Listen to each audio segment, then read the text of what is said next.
বিশ্ব শেখ আব্দুল ফাত্তাহ আবু গুদ্দা রাহমাতুল্লাহি আলাইহি হানাফি মাযহাবের এক বিপ্লবী আলেম দ্বীন ছিলেন, উলুমুল হাদিসের এক মাহের শখসিয়াত, ইমাম ছিলেন।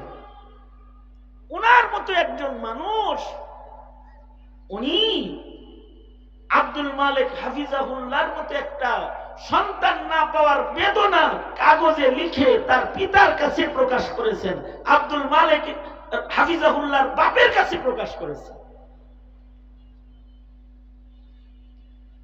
সন্তান যদি ভালো হয় তাহলে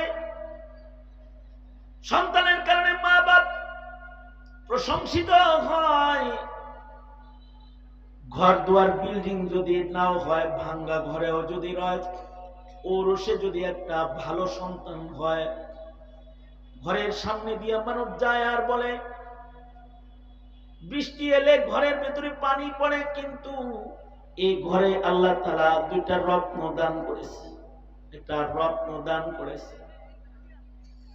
আর যদি অট্টালিকার ভেতরেও বসে থাকি, সন্তান যদি খারাপ হয় তাহলে পিতা মাতা সন্তানের কারণে তিরস্কৃত হয়, গালি খায়, আর বলে চাঁদাবাজের বাপ,